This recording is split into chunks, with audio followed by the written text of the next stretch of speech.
ایک چراغ سا جل رہا تھا اور اس چراغ کے ارد گرد مجھے سر ہی سر نظر آ رہے تھے۔ ان سروں پہ کسی نے کالا کپڑا ڈالا ہوا تھا، یعنی بہت زیادہ سر تھے، اور انہوں نے اپنا سر جھکایا ہوا تھا جیسے ہم لوگ قیام میں بیٹھتے ہیں، بالکل وہ ایسے بیٹھے تھے، منہ نیچے کیا ہوا تھا اور وہ کچھ پڑھ رہے تھے۔ عدنان بھائی ان کی لینگویج مجھے سمجھ نہیں آئی، وہ کچھ پڑھتے ایک دم سے ان کی ساؤنڈ لاؤڈ ہو جاتی اور پھر ایک دم سے لو ہو جاتی، بالکل ویسے ہی جیسے ترانہ پڑھتے ہوئے بچے اینڈ کرتے ہیں اور بالکل اپنا ساؤنڈ سلو کر لیتے۔ اس نے میرے دل پہ اتنا اثر ڈالا، میں کیا بتاؤں۔ اب میں چونکہ بہت قریب تھا اور جب میں سن رہا تھا اور جیسے ہی وہ اپنا لاؤڈ کرتے میرے دل پہ اثر کرتی وہ آواز، خیر اتنے میں مجھے ایک چیخ کی آواز سنائی دیتی ہے جو بہت دور سے آتی، اور ساتھ ہی مجھے تیز ہارن بجنے کی ساؤنڈ سنائی دی۔ وہ آواز میری بیوی کی تھی، اس کی چیخ کی آواز تھی، اور ساتھ ہی اس نے ہارن بجانا شروع کر دی۔ اور یہ سچویشن ایسی تھی، میں بہت قریب تھا اس جگہ کے، وہ کوئی انسان نہیں تھے، وہ کوئی اور ہی مخلوق تھی۔ وہ قیام کی طرح بیٹھے ہوئے تھے لیکن ان کے قد بہت لمبے تھے، ان کے بیٹھنے کے باوجود اندازہ ہو رہا تھا کہ وہ کتنی قداور مخلوق ہے کہ بیٹھنے کے باوجود ان کی اچھی خاصی ہائٹ ہے۔ جس جگہ پر میں موجود تھا اور جب میری بیگم کی چیخ سنائی تھی، میں نے ہول سے دیکھا وہ سارے لوگ ایک دم سے خاموش ہو گئے اور باہر کی طرف دیکھنے لگے۔ یعنی انہیں باہر دکھ تو نہیں رہا تھا لیکن انہوں نے اپنا ساؤنڈ جو وہ کر رہے تھے انہوں نے روک دیا اور ان کو سننے لگے کہ یہ چیخ کہاں سے آئی۔ 2 ہارن بجنے کے بعد، ایک چیخ کے بعد میری بیگم خاموش ہو گئی۔ میں نے دل ہی دل دعا کی کہ اب میری بیگم چیخ نہ مارے اور ہارن نہ بجائے۔ میں سمجھ تو گیا تھا اس کے ساتھ کوئی مسئلہ ہوا ہے، تبھی اس نے ہارن دیا اور چیخ ماری، پر مجھے یہاں سے طریقے سے نکلنا تھا، یہاں سے مجھے بھاگنا نہیں تھا۔ میں بس دعا کر رہا تھا کسی طرح تھوڑی دیر یہ آواز تھم جائے، دوبارہ سے اس کی چیخ نہ آئے، میں کسی طرح یہاں سے نکل جاؤں۔ مجھے وہاں پر وہ کپل تو کہیں نظر نہیں آئے۔ پھر میں نے الٹے پاؤں وہاں سے چلنا شروع کیا اور ویسے ہی پیڑوں کی آڑ میں واپسی کی طرف چلا۔ میں بھی وہاں سے نکلا ہی تھا، مجھے دوبارہ سے چیخ سنائی دی اور دوبارہ سے ہارن بجنے کی آواز سنائی دی۔ اب ہارن مسلسل بج رہا تھا۔ عدنان بھائی، ایسی خوفناک جگہ پر جب آپ کو ایسی مخلوق دکھائی دے جائے جو پتہ نہیں کس معاملے میں مصروف تھی، اور پھر ایسی خاموشی میں آپ کو چیخوں کی آواز جو آپ کے اپنے کسی پیارے کی ہے اور ساتھ میں ہارن بجنے کی جو سناٹے کو اور خوفناک بنا دے، یہ سب مل جل کے دماغ کو پھاڑ رہے تھے، اور ڈر کی وہ کیفیت میں بتا نہیں سکتا۔ میں بھاگتا رہا، میں نے کہا اب دیکھی جائے۔ میں نے کسی کے لیے اپنی بیگم کو بھی مصیبت میں ڈال دی، یہاں لینے کے دینے نہ پڑ جائیں۔ میں نے وہاں سے بھاگنا ہی شروع کیا کہ مجھے پیچھے سے ایسے لگنے لگا کہ کوئی بہت بڑے بڑے قدم لیتا ہوا اور بہت زیادہ قدم میرے پیچھے بھاگ رہے ہیں۔ میں تیز تیز بھاگتا رہا۔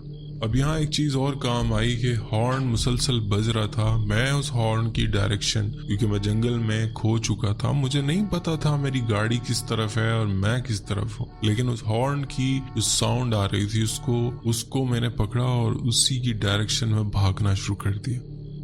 بھاگتا نہ جانے میں کتنا سفر طے کر کے آ چکا تھا کہ اب میرا وہ سفر کٹ ہی نہیں رہا تھا۔ بھاگتا رہا، بالآخر میں اپنی گاڑی کے بہت قریب پہنچ گیا۔ جب میں بہت قریب پہنچا تو میں کیا دیکھتا ہوں کہ اب وہ ہارن بجنا بند ہو گیا، لیکن میں بہت قریب تھا۔ اب ایسا ہوتا ہے کہ جب میں آہستہ آہستہ اس جگہ پر پہنچتا ہوں جو ہائٹڈ جگہ تھی جہاں گاڑی کھڑی تھی، تو میں دیکھتا ہوں کہ ہارن بھی نہیں بج رہا، گاڑی میں میری بیوی بھی بیٹھی ہے لیکن ساتھ میں وہی لڑکی بیٹھی ہوئی ہے۔ وہ جو کپل تھا اس کی وائف میری وائف کے ساتھ گاڑی میں آ کے بیٹھی ہوئی ہے، اور پیچھے بھی شاید وہ اس کا شوہر بھی، جنہیں میں ڈھونڈ کر ہلکان ہوا پڑا تھا۔ خیر جب میں وہاں قریب پہنچتا ہوں اور میں گاڑی میں اپنی وائف کو دیکھتا ہوں، میرا وائف سے آئی کانٹیکٹ ہوتا ہے تو وہ مجھے منہ پر انگلی رکھ کر اشارہ کرتی ہے کہ جلدی سے گاڑی میں آ کے بیٹھ جاؤ۔ گاڑی سٹارٹ ہی کھڑی تھی، میں فوراً سے جاتا ہوں، دروازہ کھولتا ہوں اور پیچھے بیٹھ جاتا ہوں۔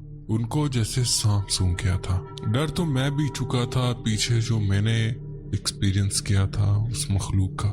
خیر میں وہاں گاڑی میں بیٹھا ہوں۔ انہوں نے ہلکی سی سرگوشی میں کہا کہ یہاں پر کچھ ہے۔ میری بیگم کے رنگ اڑے پڑے تھے۔ انہوں نے کہا کہ ہم نے یہاں پر کچھ دیکھا ہے۔ अब इन शॉर्ट मैं ये बताऊं कि जब मेरी बेगम ने वहां पर चीख मारी थी, वो जो कपल जो भटका हुआ था वो मेरी वाइफ तक उस गाड़ी के शोर से और इस चीख से पहुंच गया। अब यहाँ मैं उनकी थोड़ी सी स्टोरी बता दूं कि जब उनकी गाड़ी का टायर ब्रस्ट हुआ तो उनकी गाड़ी रुकी हुई थी। बकौल उनके एक शख्स उनके पास आता है जिसके पास एक टॉर्च थी और वो इन्हें कहता है यहाँ करीब में ही मेरा एक घर है, आप लोग वहां रुक ले, आप लोग गलत रास्ते पर आ गए, सुबह होते ही यहाँ से चले जाइए। ये लोग गाड़ी से उतरे, उसे फॉलो करने लगे। बकौल इनके कि वो एक आम इंसान के रूप में था। ये उसे फॉलो करने लगे, वो आगे आगे था, ये पीछे पीछे। जिस सिमत गाड़ी का मुंह था उसी रोड पर वो आगे चलने लगा। काफी आगे जाने के बाद जब पीछे से मेरी वाइफ की चीख सुनाई दी, गाड़ी का हॉर्न सुनाई दिया, इन्होंने पीछे मुड़कर देखा तो जब आगे उस शख्स को देखा तो आगे से वो गायब था। ये और डर गए और वापसी उस गाड़ी की तरफ दौड़ लगा दी जहाँ इनकी अपनी गाड़ी खड़ी थी और साथ में मेरी गाड़ी खड़ी थी। यहाँ मेरी वाइफ को गाड़ी के बाहर कोई खड़ा हुआ दिखा था। मेरी वाइफ ने उसे देखा जो एक आम इंसान नहीं था। ये जो स्टोरी मैं बीच में सुना रहा हूँ उस कपल की और अपनी वाइफ की, फिलहाल हमें उस चीज की होश नहीं थी, ये मुझे इन्होंने बाद में बताई। खैर उनकी शक्लें बता रही थी कि ये डर चुके हैं, इन्होंने भी किसी पैरानॉर्मल चीज का इनकाउंटर किया और अब हम खामोशी से सिचुएशन देख रहे हैं। ऐसे वो बैठे हुए थे जैसे इधर उधर देख रहे थे कि कोई और इन्हें दिखाई न दे जाए, यानी डर का वो आलम के ना पूछे। खामोश बैठे रहे और फिर उनकी गाड़ी का मसला हल करना था क्योंकि उस कपल को भी यहाँ से निकलना था। मैंने कहा एक काम करो, गाड़ी को यहीं लॉक करो और ये बात मैं सरगोशियों में कर और हमारे साथ चलो, सुबह देखी जाएगी, सुबह आ जाना किसी तरह, बेगम को कहीं छोड़कर आके गाड़ी ले जा। वो बंदा कहता है नहीं मुझे गाड़ी लेकर जानी है, मेरी गाड़ी की डिग्गी में स्टेपनी पड़ी हुई है और सिर्फ चेंज करनी है, अगर तुम मेरी हेल्प करो तो ये पॉसिबल है कि हम जल्द से जल्द स्टेपनी चेंज करें और उसके बाद मैं अपनी गाड़ी में तुम अपनी गाड़ी, न जाने यहाँ कहाँ हमें होटल मिले, हमें वापस वहीं जाना पड़ेगा। ये स्टोरी मैं बहुत शॉर्ट करके बता रहा हूँ। खैर तय ये पाता है कि अब ऐसी सिचुएशन में टायर भी चेंज करना, यानी स्टेपनी उसकी पुरानी निकालनी और उसे नई लगानी। हमने कहा कि तुम दोनों लेडीज गाड़ी में बैठी रहो, गाड़ी को लॉक कर लो और हम हिम्मत करते हैं हम जाकर इसके स्टेपनी चेंज कर दें। हम दोनों गाड़ी से उतरे और वो दोनों डरी हुई, उन्होंने गाड़ी के शेड लगा लिए, खौफ के मारे बुरी हालत थी। मेरी बेगम की तो कुछ ज्यादा ही, उसने कुछ देख लिया था। पहले वो हमें मना करते रहे लेकिन उसके बाद हमने उन्हें तसल्ली दी, टेंशन की बात नहीं है, टेंशन न लो, अल्लाह खैर करेगा। ये मखलूकात इतनी पावरफुल नहीं होती लेकिन जब हम डरते हैं तो ये हम पर ज्यादा हावी होती, तो तुम जितना डरोगे ये उतना ही तुम पर हावी हो। तुम अपने खौफ पर काबू पाओ और कलिमात पढ़ते रहो, आयतुल कुर्सी का हिसार कर लो, अल्लाह खैर करेगा। हम गाड़ी से उतरे और हम आहिस्ता आहिस्ता दबे पांव अगली गाड़ी तक पहुंचे।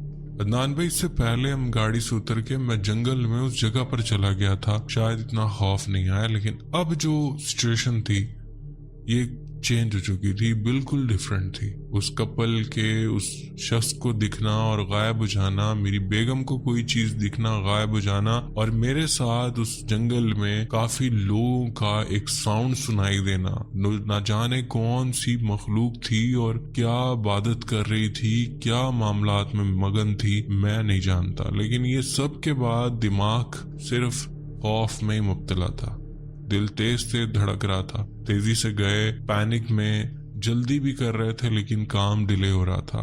खैर हमने जल्दी से उसकी स्टेपनी निकाली, पुरानी स्टेपनी खोली और बस ये फिट कर रहे थे। ये शॉर्ट में बता रहा हूँ, ये समझ लो जैसे घंटे गुजर रहे हैं, इतना हमें टाइम फील हो रहा था उस टाइम। खैर हम स्टेपनी चेंज कर रहे थे तो फिर से हमें आहट सुनाई देती है और ऐसा लगता है बहुत से लोग हमें देख रहे हैं। यहाँ मुझे गुस्सा आने लगा क्योंकि मैं बिला वजह एक सिचुएशन में फंस गया था। मैंने जोर से ऊंची आवाज में खड़े होकर कहा, हम यहाँ पर आपको तंग करने नहीं आए, हम रास्ता भटक गए। अगर आप ये समझ रहे हो कि आपको तंग करने आए हैं तो आपकी भूल है, हम बस अपनी स्टेपनी चेंज करेंगे और यहाँ से चले जाएंगे, खुदा के लिए हमें तंग मत करो।